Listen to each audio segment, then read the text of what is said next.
Israel Gaza উপত্যকাকে শিশু ও ক্ষুধার্ত মানুষের কবরস্থানে পরিণত করেছে। গত ২৪ ঘণ্টায় ভয়াবহ তাণ্ডব চালিয়েছে ইসরায়েলি বাহিনী। প্রাণ হারিয়েছে অন্তত ১১০ নিরীহ ফিলিস্তিনি। দক্ষিণ গাজার রাফা শহরের একটি ত্রাণ কেন্দ্রে যাওয়ার পথে পরিকল্পিতভাবে হত্যা করা হয় অন্তত ৩৪ জন ফিলিস্তিনিকে। এছাড়া উত্তর গাজার বেইত হানুনে চালানো হয় ব্যাপক বিমান হামলা। শনিবার সন্ধ্যার পর থেকে প্রায় ৪০টি বিমান হামলার খবর পাওয়া গেছে। এছাড়া জাবালিয়ার আবাসিক এলাকায় তাণ্ডব চালিয়ে তাজা প্রাণ কেড়ে নিয়েছে কমপক্ষে ১৫ জন।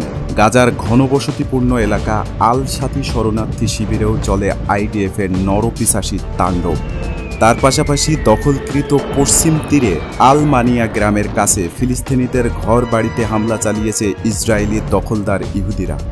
এদিকে জাতিসংঘ জানিয়েছে গাজায় ৬ সপ্তাহে ৮ শতাধিক ত্রাণ প্রত্যাশীদেরকে হত্যা করা হয়েছে।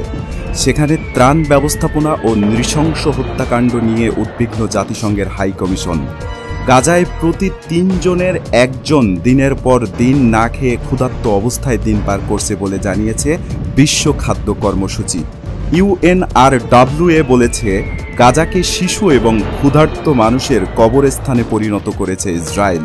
২ মাসের বেশি সময় ধরে গাজায় ত্রাণ প্রবেশ বন্ধ রাখার পর আন্তর্জাতিক সমালোচনার মুখে গত ২৬শে মে ত্রাণ কার্যক্রম শুরু করে আমেরিকা ও ইসরায়েল সমর্থিত ত্রাণ সংস্থা GHF। গাজায় ত্রাণ প্রত্যাশীদেরকে লক্ষ্য করে প্রতিদিনই নৃশংস হত্যাকাণ্ড চালিয়ে যাচ্ছে ইসরায়েলের দখলদার বাহিনী।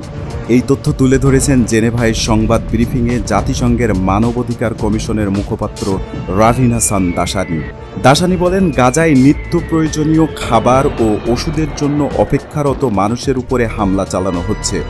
GHF-এর ত্রাণ কেন্দ্রগুলোতে লাইনে দাঁড়িয়ে অপেক্ষারত ৬ শতাধিক এবং ত্রাণ আনতে যাওয়ার সময় ২ শতাধিক নিরীহ ফিলিস্তিনিকে হত্যা করেছে ইসরায়েল। ত্রাণ প্রত্যাশী শিশুদের হত্যা করার জন্য নিন্দা জানিয়েছেন জাতিসংঘের ফিলিস্তিনি বিষয়ক সংস্থার প্রধান ফিলিপ লাজারিনি। ফিলিপ বলেন, গাজাকে শিশু ও ক্ষুধার্ত মানুষের কবরস্থানে পরিণত করেছে ইসরায়েল। সেখান থেকে বাঁচার কোনো উপায় নেই। গাজাবাসীকে ক্ষুধা অথবা গুলি খেয়ে মরার যে কোনো একটি পথ বেছে নেওয়ার জন্য বাধ্য করা হচ্ছে। গাজায় আন্তর্জাতিক সম্প্রদায় নীতি এবং মানবতা বোধকে কবর দেওয়া হয়েছে। আন্তর্জাতিক সম্প্রদায়ের নিষ্ক্রিয়তা আরও বিশৃঙ্খলতা সৃষ্টি করতে পারে বলে মনে করেন ফিলিপ লাজারিনি। তাই আন্তর্জাতিক মহল কোনো অবস্থাতেই এই পরিস্থিতিকে এড়িয়ে যেতে পারে না।